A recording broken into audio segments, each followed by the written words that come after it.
Can one computer tool do every single job, or do different jobs need entirely different tools? Just imagine your teacher needs to record marks, your school wants to store information about every single student, and your family wants to create a colorful birthday invitation. Could one digital tool actually handle all of these completely different tasks? What do you think? Well, in this explainer, we are going to discover 4 absolutely amazing digital tools that collect, organize, store, and present information.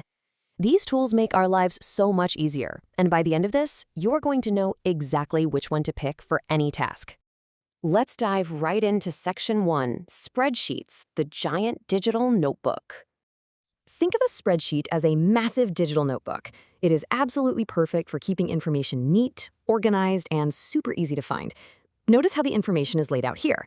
The rows go straight across from left to right, and each row holds a record for one student. Then we have columns going straight up and down. These hold categories like age or maths marks. And what about where a row and the column meet? That is a cell, just a small box holding one single piece of data. Now, can you find cell C3? Take a look. Column C, row 3. Yep, you got it. It's banana. So the big takeaway is our simple definition. A spreadsheet is a digital table used to collect, organize, calculate, and store data. Just remember the RCC trick: rows, columns, cells. We actually see spreadsheets everywhere in real life. Teachers use them to automatically calculate your class attendance and marks, and meteorologists even use them to track changes in the weather. Moving on to Section 2, Databases, the Smart Digital Cupboard. Imagine your school has thousands of students. A spreadsheet might get way too crowded, so we use a database instead. Look at this table. It kind of looks like a spreadsheet, right? But here we call the columns fields, and they represent one type of information, like a student ID. The rows are called records, which is a complete set of information about one person. Here is a brilliant trick to remember this. FRD. Fields make records, and records make a database. Why is a database better here? Well, here is the main difference. Spreadsheets are fantastic for small to medium data and doing automatic math calculations, like finding average class marks. Databases, on the other hand, are best for storing and instantly searching massive collections of information. Think of huge hospitals storing thousands of patient records, or massive libraries tracking every single book. Now for Section 3, Forms, the empty box sheets. Imagine you're organizing a fun school picnic and you need the exact same information from every single student. Would you use a form or a spreadsheet for this? Well, you'd use a form. Whether it's a paper form handed out in class or a cool online form on a tablet, they use empty fields to collect information perfectly neatly. Looking at this club registration form, which field would you use to enter how old you are?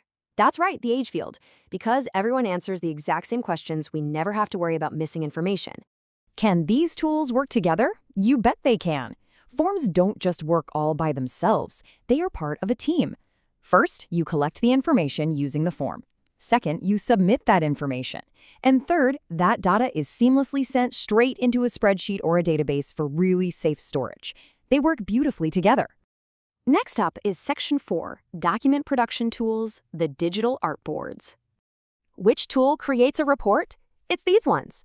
When we need to create, edit, format, save, and print professional documents without writing everything out by hand, document production tools are exactly what we reach for. They come packed with super helpful formatting features. You can change your font style and size, make text bold or italic for extra emphasis, insert really colorful pictures, and even add organized tables.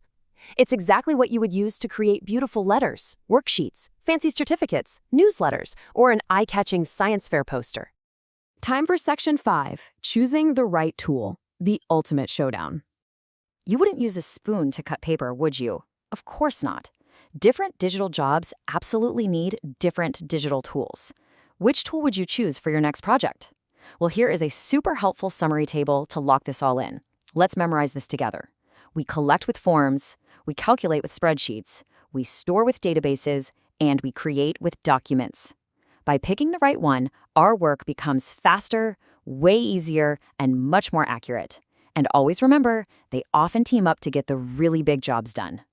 Finally, Section 6, Challenge and Quiz Time. Let's test your knowledge. Question 1. Which tool is best for calculating class marks? Is it A, a form, B, a database, C, a spreadsheet, or D, a document production tool? Take a guess. It is C, a spreadsheet, the ultimate calculation tool. Question 2. Which tool is used to collect registration details? Is it A, a spreadsheet, B, a form, C, a database, or D, a poster? Think about those empty boxes. It is B, a form. Exactly what we need to collect details cleanly.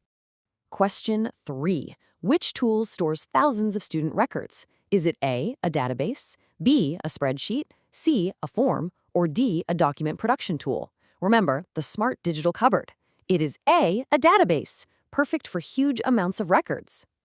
Next up, true or false? A form is mainly used to collect information. What do you say? That is absolutely true. Let's finish up with a practical challenge. Can you match the task to the tool? To create a birthday invitation, you'd use a document production tool.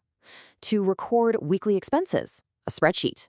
To register students for a school trip, a form. And to store library member records, that would definitely be a database. You did fantastic. So you now know exactly how we humans use digital tools to manually collect, store, and create information. But what if the computers could just take over and collect data all by themselves, without us typing a single word? Next time in our explainer, we are going to discover how computers use special sensors called data loggers to automatically collect information. Plus, we'll see how data validation magically checks that data to make sure it is complete, sensible, and completely accurate. You definitely won't want to miss it.